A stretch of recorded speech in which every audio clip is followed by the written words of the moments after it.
Shalom les amis, que la paix du Seigneur soit dans vos cœurs. Je suis votre sœur Avril, la femme de l'Éternel, et je viens faire mon temps d'étude en direct live. Alors, aujourd'hui, 21 mars, le jour du printemps,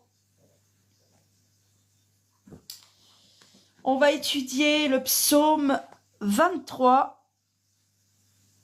Quand je marche dans la vallée de l'ombre de la mort, je ne crains aucun mal, car tu es avec moi. Ta houlette et ton bâton me rassurent. Qu'est-ce que la vallée de l'ombre de la mort?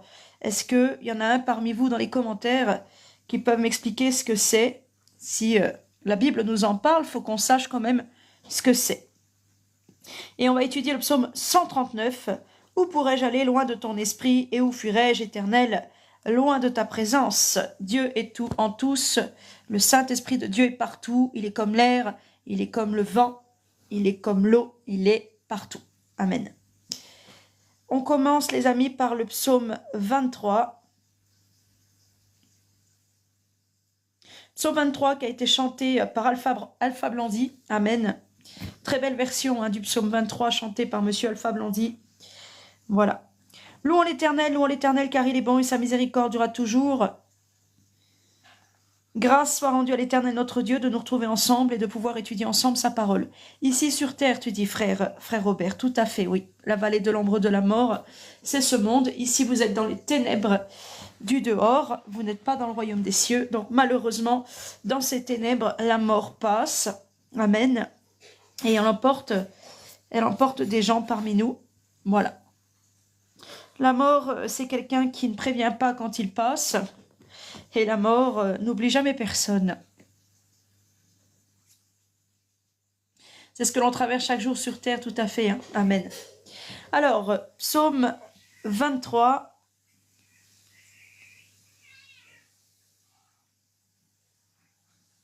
Bianca va voir les chats, là. Cantique de David, l'Éternel est mon berger. Donc, l'Éternel est notre berger. Qu'est-ce qu'un berger? À quoi ça sert? Le Seigneur Dieu nous considère comme un troupeau. Alors on était des sauterelles de base. Le monde devant Dieu est comme des sauterelles. Les hommes sont comme des sauterelles. Mais Dieu a choisi parmi ces sauterelles des personnes, amen, qui sont devenues des brebis. On se transforme aussi, amen. Rien ne se perd, tout se transforme, amen. Et c'est la vérité. On meurt à nous-mêmes, à notre ancienne vie, et on devient une créature nouvelle. Donc on est une créature pour l'Éternel, on est sa créature parce que on est sa brebis. Comme un berger compte ses brebis ou achète ses brebis, choisit ses brebis, l'Éternel nous a choisis. On est des élus. Donc l'Éternel est mon berger, ça veut dire que c'est Dieu qui nous conduit. Je ne manquerai de rien parce qu'il est la grâce qui nous suffit et à Dieu tout est possible, il peut tout. Il me fait reposer dans de verts pâturages. Donc les brebis aiment les verts pâturages. Mais nous, qu'est-ce que ça peut bien vouloir dire dans le sens spirituel? C'est que Dieu nous accorde du repos dans son royaume. Amen. Il me dirige près des eaux paisibles, que ceux qui en soient viennent à Dieu. Les eaux paisibles. Les eaux, c'est aussi les nations. Je voyais des nations sortir une seconde bête. Les nations étaient semblables à de l'eau, à la mer. Et une seconde bête est sortie des nations. Donc c'est un homme, c'est l'Antéchrist. La seconde bête qui sortira des nations. Voilà. Donc il me dirige près des eaux paisibles. Quel est le sens du coup de cette phrase? Des nations paisibles. L'Éternel nous dirige près des nations paisibles. Parce qu'il nous conduit dans son royaume, mais son royaume, il y a des gens dedans. Il y a des anges qu'on ne peut même pas compter. Les 7 jours de Marie, ça finit mercredi prochain, je crois. Oui, mais bon, vu comme c'est parti, elle reviendra peut-être pas parmi nous. Parce que je pense que...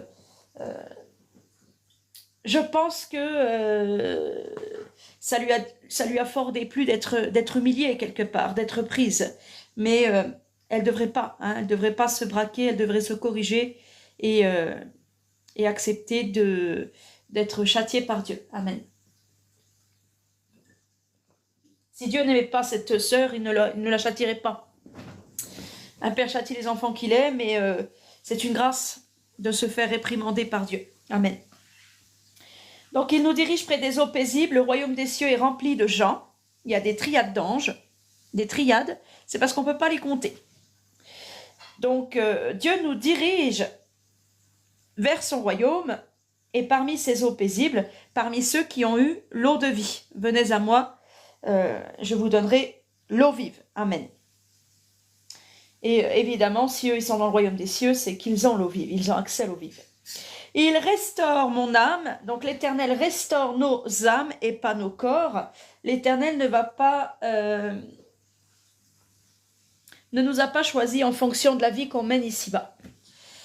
L'Éternel regarde au cœur, mais je ne pense même pas qu'il nous choisit d'après notre cœur, parce qu'on était tous méchants.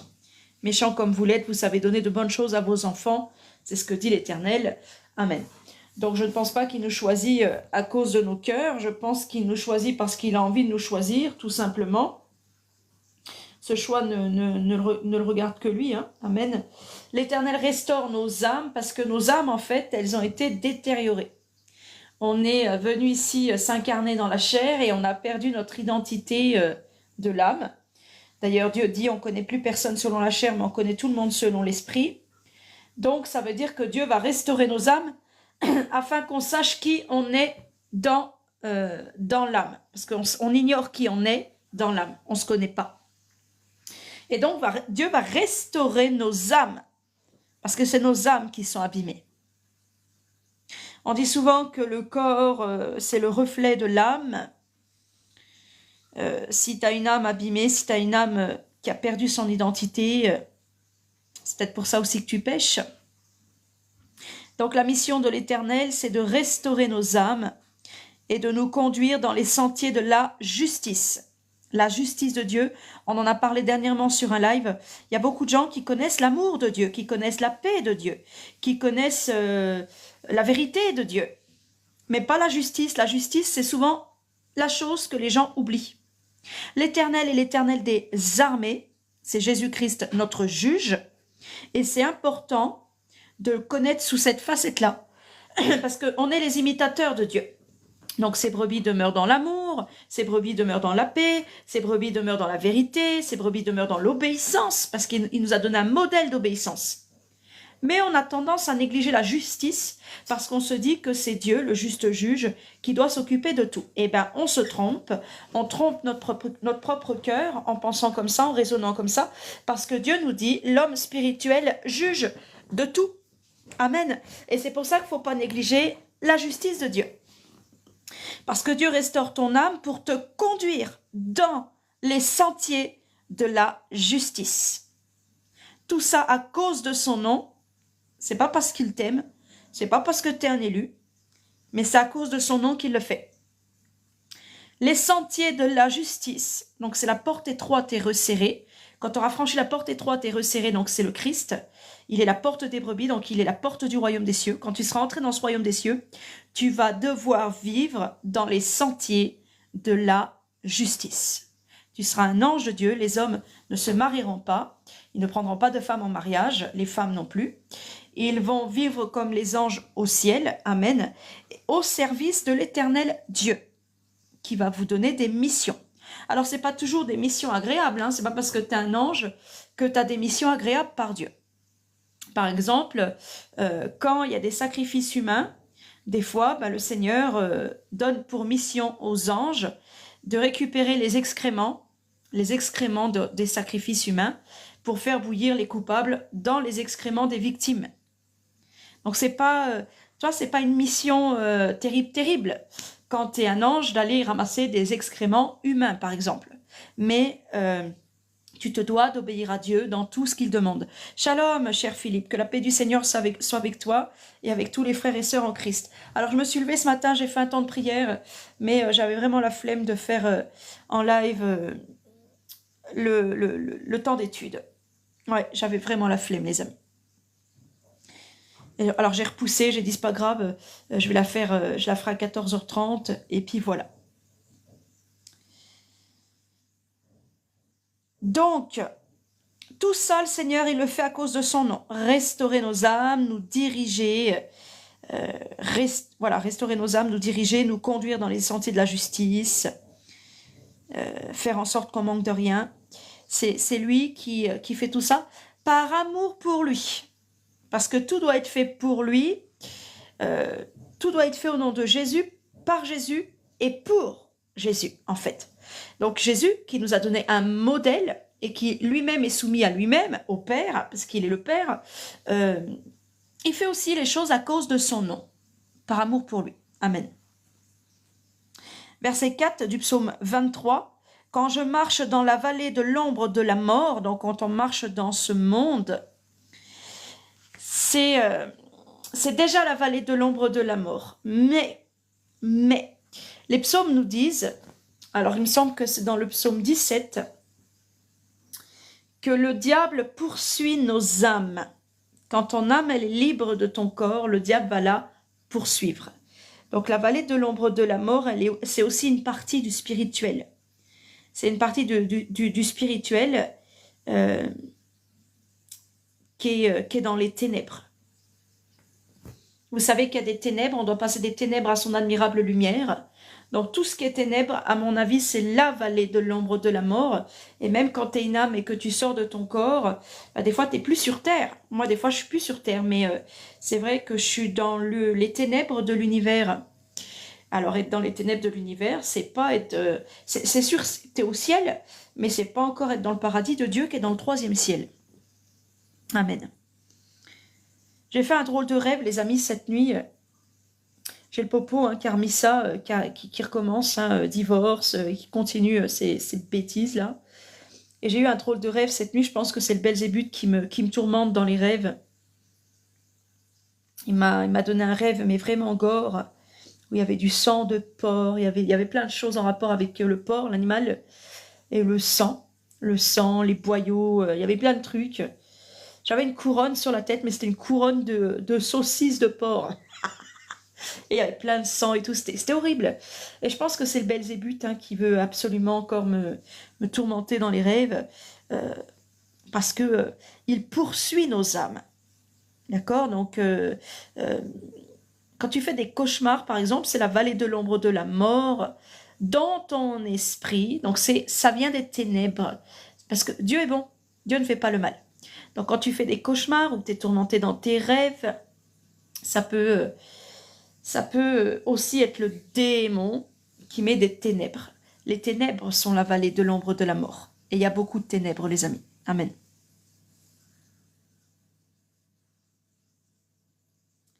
Donc quand je marche dans la vallée de l'ombre de la mort, je ne crains aucun mal, car tu es avec moi. Voilà, il ne faut pas craindre parce que on est habité par Dieu. Dieu vit dans nos esprits. Amen. Ta houlette et ton bâton me rassurent. Alors sa houlette et son bâton, qu'est-ce que c'est? C'est justement, c'est sa justice, c'est sa loi. Amen. Un père châtie les enfants qu'il aime. Un berger, ça a souvent un bâton. Amen. Pour diriger les brebis. Pour châtier parfois les brebis. Mais nous, c'est ce qui nous rassure. Parce que des brebis avec un berger, elles ne font pas n'importe quoi. Des brebis livrées à elles-mêmes. Des brebis sans berger. Un troupeau sans berger, il fait n'importe quoi et il se met notamment en danger. Tu dresses devant moi une table, donc il nous invite à entrer dans le royaume des cieux, à se mettre à table avec Abraham, Isaac et Jacob. Et il dresse cette table aussi en face de nos adversaires parce que vous savez vous-même que dans le sein d'Abraham, quand le pauvre Lazare il est dans le sein d'Abraham, on voit le lac de feu, on voit la géhenne en face du royaume des cieux, elle est juste à côté. Hein. Donc, si tu manges dans le royaume des cieux, tu verras les adversaires en face. Tu oins d'huile ma tête. Alors, l'onction d'huile, c'est le roi des rois, le chef, le seigneur des seigneurs qui l'a reçu. Il est l'héritier. Amen. Il a l'onction, donc le Saint-Esprit ne lui est pas donné avec mesure, comme à nous autres. Et il est notre chef, notre tête. Donc il est oint d'huile puisqu'il est roi des rois, seigneur des seigneurs et messie. Et ma coupe déborde, donc le messie est béni. Et si nous sommes co-héritiers avec le messie, nous serons bénis. C'est une coupe des délices, une coupe de bénédiction. Amen. Verset 6, oui, le bonheur et la grâce m'accompagneront tous les jours de ma vie. Le bonheur et la grâce, Jésus est la grâce qui nous suffit, mais il est aussi le bonheur qui nous comble parce qu'il nous console, il nous donne une nouvelle vie. Et c'est Emmanuel qui nous accompagnera tous les jours de notre vie. Dieu avec nous. C'est un bonheur de connaître Dieu, c'est une grâce. Amen. Et j'habiterai dans la maison de l'Éternel jusqu'à la fin de mes jours. Donc la maison de l'Éternel, c'est le corps Église, c'est le corps de Christ. C'est aussi la nouvelle Jérusalem et ce sera aussi la nouvelle terre. Voilà, voilà. Amen. Jusqu'à la fin de mes jours. Parce que quand Dieu donne, Dieu ne reprend pas. Amen. Allez, on va prendre le second verset. C'est aussi un psaume, on est dans les psaumes aujourd'hui, hein, c'est le psaume 139. Où pourrais-je aller loin de ton esprit? Dieu est un esprit, il cherche des adoratés. Dieu regarde au cœur, parce qu'il voit ceux qui ont l'esprit de Christ et ceux qui ne l'ont pas. Amen. Il connaît ses brebis, donc moi je pense tout simplement qu'il a choisi les élus, parce que c'est pas nous qui faisons des disciples, hein. C'est lui qui choisit ses brebis. Amen. Moi je pense que tout simplement, en esprit, il est père de certains esprits, et le diable est père d'autres esprits. Je pense que Dieu choisit simplement ses enfants, il cherche juste à récupérer ses enfants. Louons l'Éternel, car il est bon et sa miséricorde durera toujours. Père éternel des armées, par Jésus-Christ, ta parole fidèle et véritable, nous te rendons grâce d'être unis ensemble en ton nom et de pouvoir étudier ensemble les psaumes que tu nous as choisis aujourd'hui sur le temps d'étude. Alors je suis contente parce qu'il n'a pas chargé le temps d'étude. Et puis j'ai pas fini chez moi, je suis en plein... je peins là, j'ai presque fini mon salon. J'ai presque fini de peindre mon salon. Alors j'ai fait que la moitié. Il me reste la moitié. Et il me reste mon couloir à faire. Puis après j'ai quand même pas mal de rangement et de nettoyage. Mais ça va se faire tranquillement parce que j'ai fini la chambre. J'ai fini les chambres en fait. J'ai fait ma chambre, la chambre de mes filles, la chambre de mon fils. Il me reste le couloir, la salle de bain, le salon. Et un bout la cuisine. J'aimerais faire un petit peu la cuisine aussi. Voilà, voilà. Donc je vais terminer tranquillement. À chaque jour suffit sa peine, dit Dieu. J'essaye de faire un petit bout tous les jours, mais c'est vrai que par rapport à la peinture, quand elle est ouverte, des fois ça sèche et tout, ça craint. Donc il faut quand même se dépêcher, quoi.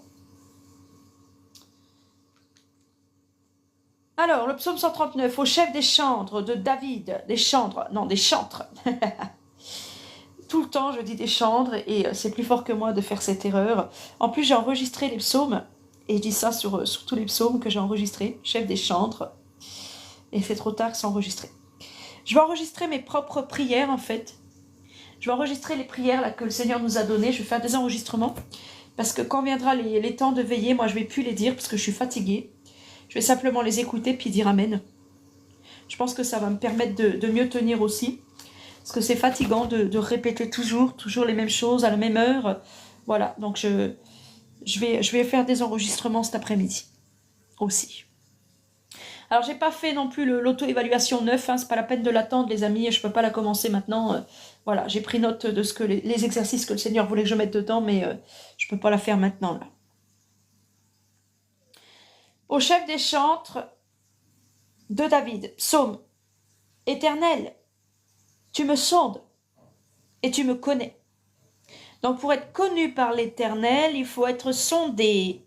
Il faut que Dieu vienne voir qui tu es à l'intérieur. Dieu connaît ton âme et pas ton corps. Quand il va dire à ceux qui disent Seigneur, Seigneur, qui font des miracles en son nom, qui prêchent en son nom, quand il va leur dire le Seigneur, je ne vous connais pas, parce que ces gens-là ne sont pas sondés par l'Éternel, scrutés. L'Éternel ne connaît pas leurs âmes. Il ne connaît pas leurs âmes parce qu'elles ont l'esprit du démon, ils vivent selon la chair. Tu sais quand je m'assieds et quand je me lève, tu pénètres de loin ma pensée. L'Éternel est au ciel, au 3e ciel, mais c'est un esprit. Et il peut être sur toute la terre, il est tout en tous, il peut aller où il veut, il est comme le vent. Amen. L'Éternel n'a pas besoin de te géolocaliser, de te canaliser, il n'a pas besoin de te trouver, parce que quand tu crois en lui, il pénètre ta pensée. Donc Dieu qui est un esprit parle directement à ton esprit. Non, le Seigneur Dieu ne va pas vous donner un don en parler en langue. Il a donné le don en parler en langue à certaines personnes afin qu'elles aillent prêcher dans le monde entier l'évangile. Maintenant que l'évangile est prêché dans le monde entier, l'Éternel Dieu se met en connexion avec ses enfants, d'esprit à esprit. Pardon. D'esprit à esprit, voilà, c'est dans la pensée. Dieu pénètre de loin ta pensée. Amen. Et des fois, tu dis, Dieu ne me parle pas, mais tu fais attention les pensées que tu as. Parce que des fois, tu penses à un verset. C'est pas toi qui penses à ce verset, c'est Dieu qui te le met dans ton esprit. Et c'est la façon que, la plupart du temps, que Dieu a pour parler avec nous, de nous mettre des versets dans la tête. Ou des songes, des prophéties, des révélations, des rêves, des visions. Voilà, des choses de l'intelligence de Dieu qui viennent dans notre intelligence. Amen. Tu sais quand je marche et quand je me couche, donc il sait tout. Il sait où il va parce que là où quiconque a le Saint-Esprit te quitte pas en fait. Il est avec toi jusqu'à la fin du monde. Ce n'est plus moi qui vis, c'est Christ qui vit en moi. Donc Dieu sait quand je me lève, quand je me couche, parce que c'est lui qui se lève, c'est lui qui se couche, c'est lui qui marche, c'est lui qui va. Et tu pénètres toutes mes voies. Amen. Qu'est-ce qu'il faut entendre par là? C'est le Seigneur Dieu, puisque c'est lui qui vit en moi. Non seulement il sait où je vais et ce que je fais. Amen. Mais il sait aussi ce que je dis, ce que je pense, ce que je fais. Amen. Il sait tout. Il pénètre toutes mes voies. Il entre dans toutes choses. Je ne peux rien cacher à Dieu.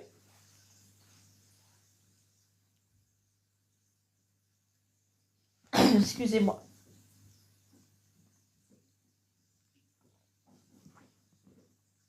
Verset 4 du psaume 139, « Car la parole n'est pas sur ma langue, que déjà, ô Éternel, tu la connais entièrement. » Voilà, le verset 4 vient confirmer ce que je vous dis.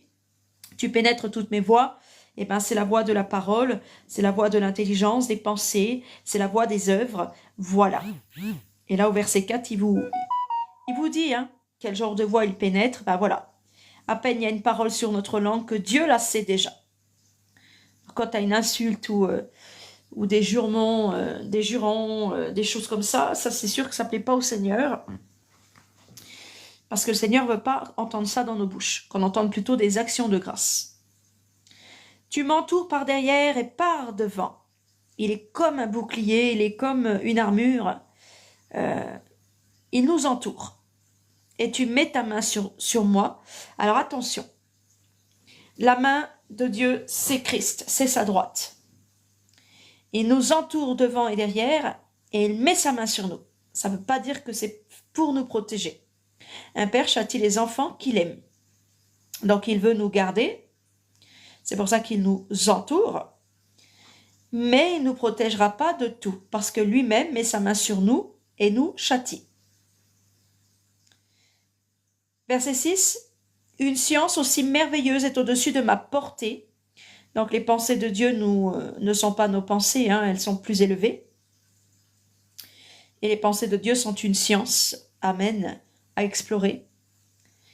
Elles sont trop élevées pour que je puisse les saisir. On ne peut pas pénétrer la pensée de Dieu, on ne peut pas pénétrer les œuvres de Dieu, on ne peut pas nous connaître Dieu.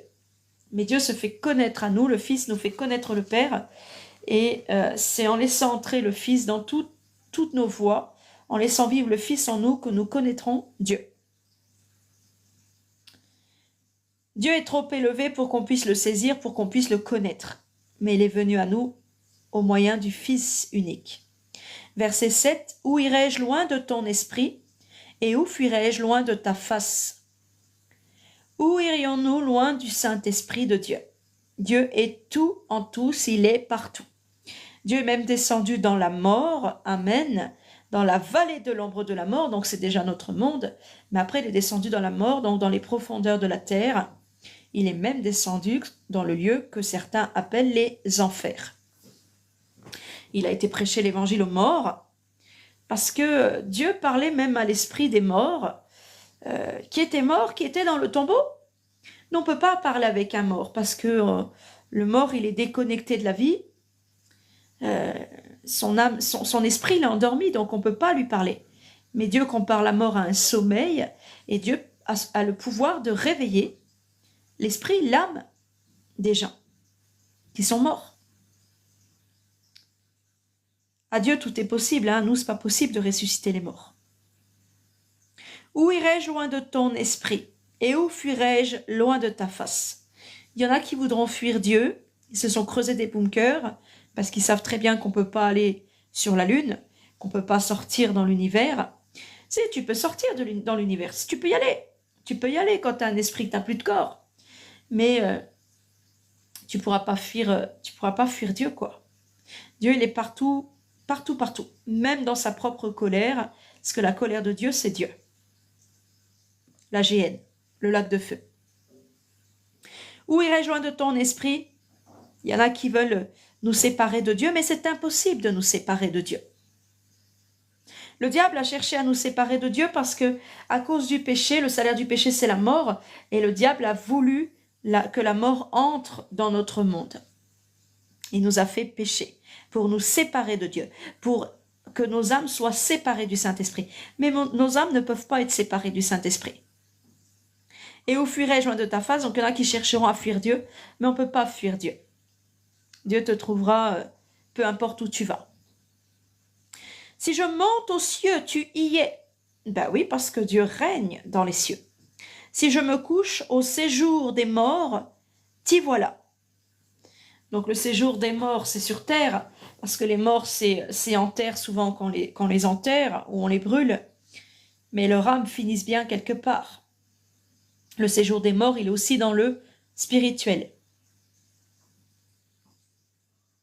Si je prends les ailes de l'aurore et que j'aille habiter à l'extrémité de la mer, là aussi ta main me conduira et ta droite me saisira. Alors là, c'est magnifique parce que si je prends les ailes de l'aurore, l'Église épouse, elle a des ailes d'aigle, les ailes de Dieu, parce qu'elle fait qu'un corps avec Dieu.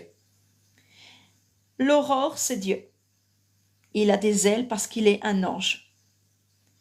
Et si on allait habiter à l'extrémité de la mer, donc c'est l'extrémité, pas de la mer de cette terre, mais c'est l'extrémité des cieux, parce que les cieux sont composés d'eau, là aussi, la droite de l'Éternel nous conduira, parce que c'est notre berger, et on fait qu'un avec lui. Ta droite me saisira, ta droite me conduira. Amen. Sans Jésus, on ne peut rien faire. Il faut être conduit pour être cohéritier dans le royaume de Dieu, et il faut être saisi par le Saint-Esprit, par Dieu, pour pouvoir entrer dans ce royaume des cieux. Verset 11, si je dis « Au moins les ténèbres me couvriront », au moins les ténèbres me couvriront, les ténèbres de ce monde, hein, les ténèbres... Alors, il y a plusieurs ténèbres dans ce monde. Il y a le ténèbre du péché, donc c'est toute la souillure du péché, dans lequel vivent les esprits déchus, qui eux-mêmes sont des esprits de ténèbres, comme des ombres vivantes, comme du goudron vivant. Amen. Mais il y a aussi les ténèbres de la nuit. Même les ténèbres ne sont pas obscures pour toi. La nuit brille comme le jour, et les ténèbres comme la lumière. Une nuit, le Seigneur m'avait réveillée en pleine nuit. Il faisait nuit dans ma chambre, il faisait nuit, c'était la nuit. Mais d'un seul coup, c'est comme si j'avais ouvert une autre paire d'yeux, les yeux de l'âme. Et d'un seul coup, je voyais toujours ma chambre, mais comme s'il faisait jour. C'était une dinguerie. C'était très bizarre. D'un seul coup, il faisait jour.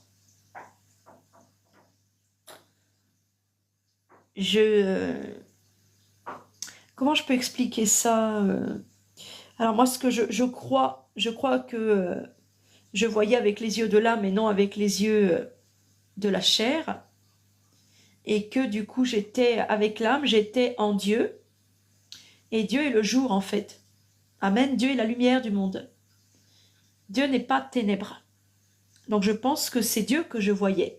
Et je disais c'était le jour, mais en fait c'était la personne de Dieu. C'est comme ça que je me l'explique, du moins, et que je vous l'explique. Et si je fais erreur dans ce que je pense, dans ce que j'ai vécu, que Dieu m'explique, me reprenne. La nuit brille comme le jour et les ténèbres comme la lumière. Amen. Le Seigneur, notre Dieu, éclaire nos ténèbres. Il n'y a plus de ténèbres. D'ailleurs, grâce à lui, il a vaincu les ténèbres. Et du coup qu'il a vaincu les ténèbres, il a mis sa lumière, il a mis la sainteté, il a mis le jour, lui, en nous. Amen, dans nos âmes. Vous avez fait témoignage. Oui, il y a longtemps que j'avais fait ce témoignage. C'est vrai. C'est bien que tu t'en souviennes. Verset 13, c'est toi qui as formé mes reins et qui m'as tissé dans le sein de ma mère. Alors là, c'est important cette phrase. C'est toi qui as formé mes reins. On a la droiture qu'on a parce que c'est l'Éternel qui fait des projets de bonheur pour nous, qui forme ses desseins et nous accomplissons ses desseins, tout simplement. Pourquoi Dieu nous a créés? Dieu nous a créés pour accomplir ses desseins. Donc Dieu a formé nos reins, et les reins, c'est la colonne vertébrale, c'est la droiture en fait.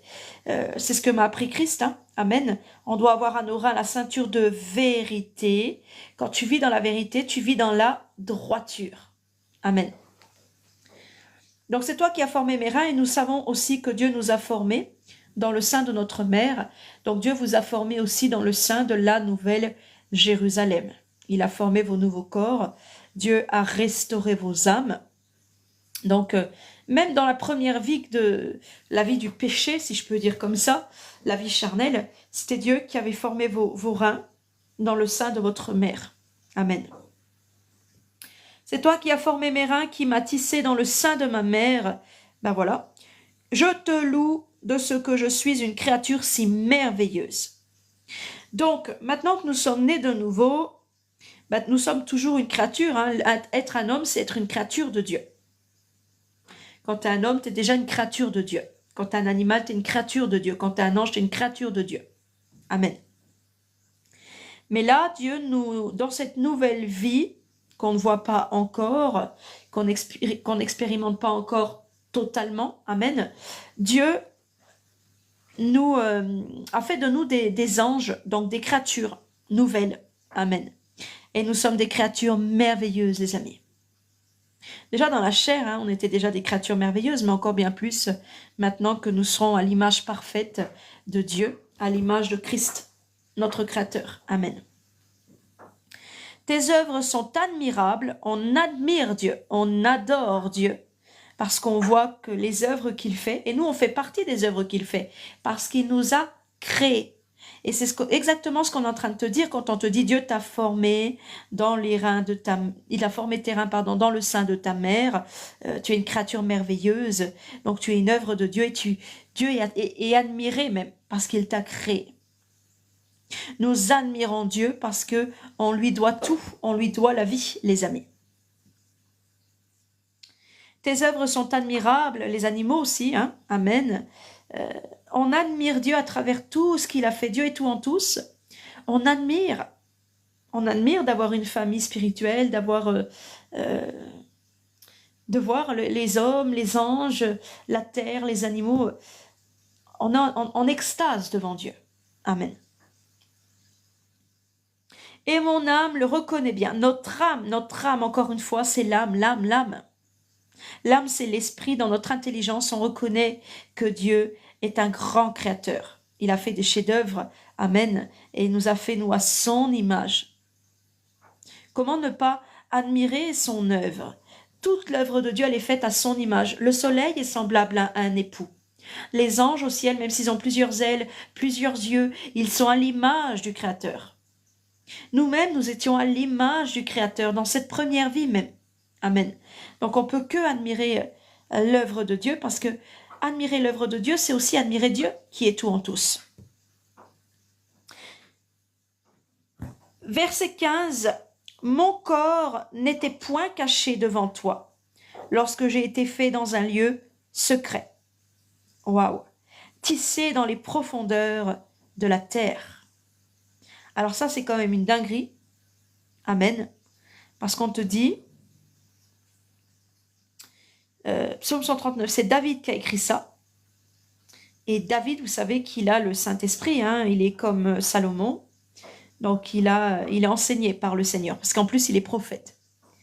Et David nous dit, c'est David, hein, qui écrit ces choses-là, mais il écrit des fois ces choses-là par rapport au Messie. Amen. Il dit, mon corps n'était point caché devant toi lorsque j'ai été fait dans un lieu secret. Donc tu pourrais penser au sein de sa mère, au ventre de sa mère, aux entrailles de sa mère, mais pas du tout.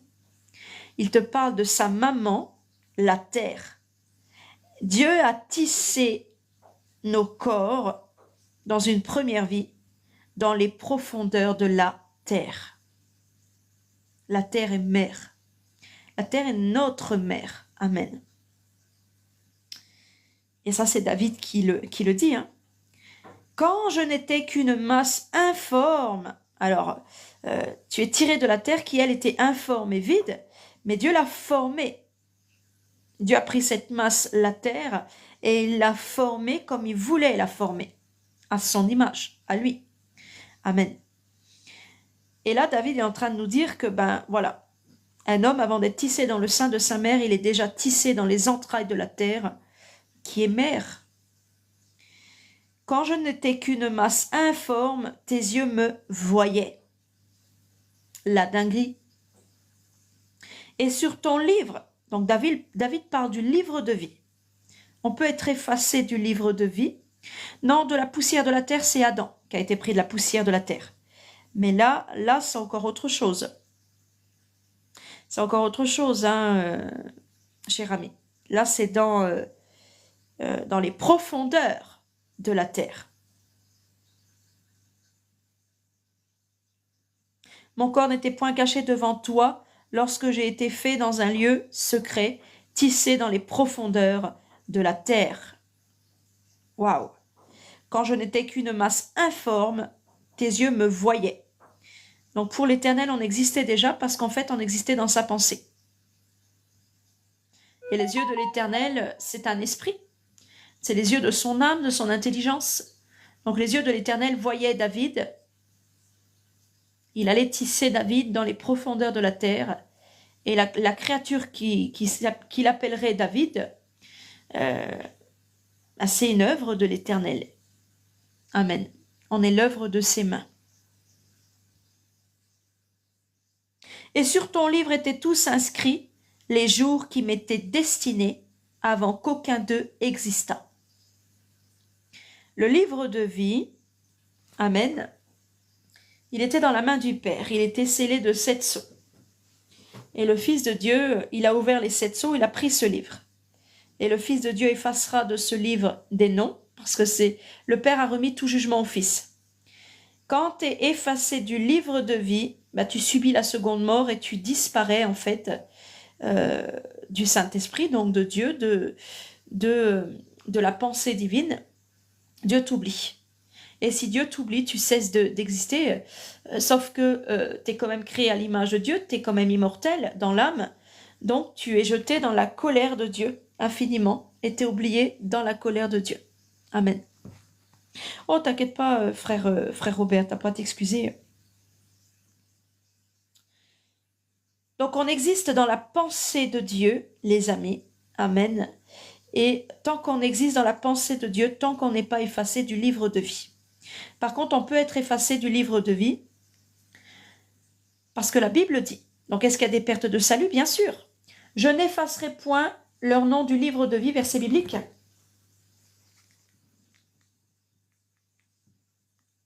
Selon livre EPRA copyright Dication biblique, je me tourne ici vers Apocalypse 3/5 où le Seigneur Jésus dit « Ainsi le vainqueur se vêtira de vêtements blancs. Je n'effacerai pas son nom du livre de vie et je confesserai son nom devant mon Père et devant ses anges. » Voilà. Donc pour avoir la vie éternelle, il faut que Jésus confesse ton nom devant le Père. Ça, t'es sûr que tu as la vie éternelle le jour où il confesse ton nom devant le Père. Parce que même si tu es revêtu d'un vêtement blanc, et même si ton nom est écrit du livre de vie, peut toujours être effacé. Il n'y a que quand le Fils confesse ton nom devant le Père que tu es sauvé. Amen. C'est pour ça que le salut ne dépend pas de nos œuvres. Amen. Mais il dépend de notre foi. Et notre foi, c'est la personne de Jésus. Parce que c'est Jésus qui vit en nous. Et Jésus croit en ses capacités divines. La foi que nous avons n'est pas la nôtre. Jésus est venu vivre en moi et c'est ça par sa foi, lui, par ses capacités à croire en lui-même, par ses capacités à faire des miracles, que je suis sauvé. Amen. Donc, être écrit dans le livre de vie, c'est une chose, mais tu peux en être effacé. Et tous ceux qui seront effacés du livre de vie seront oubliés de la pensée de Dieu, du Saint-Esprit, du Père, et donc jetés dans la colère de Dieu. Ils pourront toujours crier dans la colère de Dieu, appeler, faire des prières. Dieu ne les entendra pas, ne les écoutera plus parce qu'ils seront enlevés de sa pensée tout simplement. Parce qu'en fait, Dieu, s'il faisait pas ça, Dieu leur pardonnerait puis ça recommencerait en fait. Parce que Dieu est bon, vous le savez. Donc, comme Dieu est bon, riche en bonté, miséricordieux, il a fait sortir sa colère de lui. La colère de Dieu est un lac de feu qui est pour l'instant au ciel, mais qui viendra sur terre, qui tombera sur terre, et dans lequel les âmes sont plongées, immergées totalement, et restent dedans au siècle des siècles afin d'y être tourmentées. Il ne reste que de Dieu là, dans la géhenne, que sa colère. Et donc, quand tu es effacé du livre de vie, et que l'agneau ne confesse pas ton nom, mais que l'agneau te juge digne de finir dans la géhenne, tu es effacé aussi de la pensée de Dieu. Et ça, c'est la mort éternelle, c'est la chose la plus terrible qui peut t'arriver en fait. Amen. Donc, et sur ton livre étaient tous inscrits les jours qui m'étaient destinés avant qu'aucun d'eux existât. Donc là, David, il parle de sa première vie. Il y avait un certain nombre de jours qui lui étaient destinés. Parce que dans la vie éternelle que donne Jésus, c'est une vie immortelle. Donc on comprend que son corps, qui n'était point caché devant Dieu et qui a été formé dans les profondeurs de la terre par Dieu lui-même, c'était dans sa première vie, dans sa vie charnelle. Verset 17, que tes pensées, ô Dieu, me semblent impénétrables. Vos pensées ne sont pas mes pensées, dit Dieu. Dieu nous fait connaître des fois sa volonté, nous soumet à sa volonté, donc à ses pensées, mais pas toutes ses pensées. Par contre, nous, on ne peut pas entrer en Dieu, ni dans ses pensées, ni dans ses paroles, ni dans son royaume, dans son corps, dans ses œuvres, parce que si on pouvait le faire, on pourrait faire ce qu'on voudrait, puis on serait Dieu, quoi. Donc Dieu ne se laisse pas utiliser. Lui peut nous posséder, il peut vivre en nous. On va aller vivre en lui, c'est ce qu'il a dit, donc dans son royaume. Il vit en nous, il nous fait connaître ses pensées, tout ça, mais pas tout non plus. Dieu a une part divine, mystérieuse, qui n'appartient qu'à Dieu de connaître. Nous connaissons Dieu, mais que dans la mesure où il veut se faire connaître à nous. Il faut bien se le dire. Donc que tes pensées, ô Dieu, me semblent impénétrables, que le nombre en est grand. Alors pourquoi David il dit ça? Le verset 18 va vous aider à comprendre ce que David est en train de dire. Si je les compte, on ne peut pas compter les pensées de Dieu. Si on peut compter certaines pensées de Dieu. Le nombre est grand des pensées de Dieu. Si je les compte, elles sont plus nombreuses que les grains de sable. Je m'éveille et je suis encore avec toi. Dieu a dit à Abraham, tes enfants seront aussi nombreux que les grains de sable de la mer. Là, j'écoutais un monsieur sur TikTok dire les Éthiopiens, les Martiniquais, ceux-là, enfin, il citait plein de gens. Il disait, c'est le peuple hébreu de Dieu. C'est les élus. Non, t'es dans l'erreur parce que Dieu dit que les enfants d'Abraham sont aussi plus nombreux que les grains de sable de la mer. Donc la mer, c'est les nations, c'est les hommes, et tous sont enfants d'Abraham. Tous sont la postérité d'Abraham. Et les païens, et les Ismaélites, et les Juifs, toutes les races confondues, sont enfants d'Abraham dans la chair.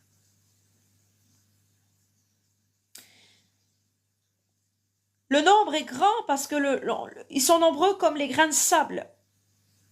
Si je les compte, dit David, mais tu ne peux pas les compter, ils sont aussi nombreux que les grains de sable.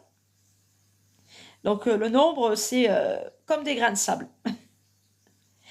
Donc là, David est en train de parler des hommes de toute la terre et Dieu pense aux hommes de toute la terre, à toute tribu, toute langue, tout peuple et toute nation. La dinguerie. Que tes pensées, ô Dieu, me semblent impénétrables, que le nombre en est grand de tes pensées. Si je compte tes pensées, Elles sont plus nombreuses que les grains de sable. Donc elles sont nombreuses les pensées de Dieu parce que Dieu pense à tous les hommes, sans exception. Dieu est bon. Je m'éveille et je suis encore avec toi. Amen. Je m'éveille et je suis encore avec toi. Ça veut dire que ne sommeille ni ne dort celui qui garde Israël. Le Saint-Esprit, c'est Emmanuel avec nous. Le Saint-Esprit n'a pas besoin de dormir. L'intelligence de Dieu n'a pas besoin de repos. Et il est avec nous à travers son esprit, d'esprit à esprit. Je m'éveille, dit David. Lui se réveille, son esprit se réveille, sa pensée, son intelligence. Et je suis encore avec toi parce qu'il pense encore à Dieu. Sa pensée le ramène à Dieu, d'esprit à esprit. Verset 19, ô Dieu, puisses-tu faire mourir le méchant? Voilà une belle prière de David. Et nous-mêmes, louons l'Éternel car il est bon et sa miséricorde durera toujours. Ô Père éternel des armées, par ta bonté, nous te prions, les élus et moi-même, nous te supplions.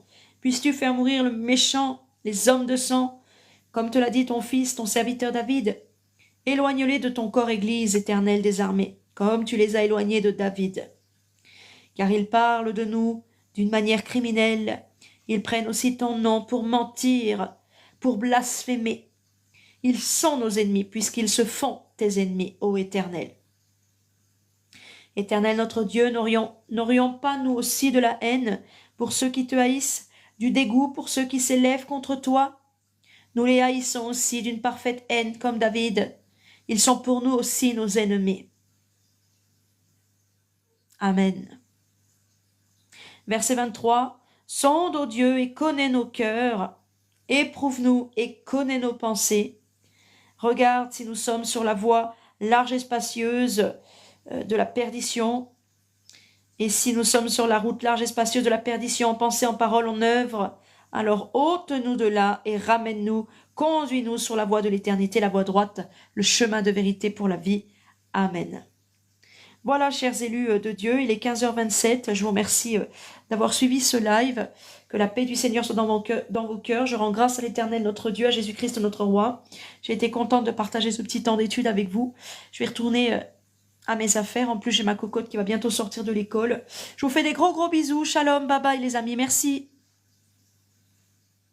Bon après-midi sous la grâce.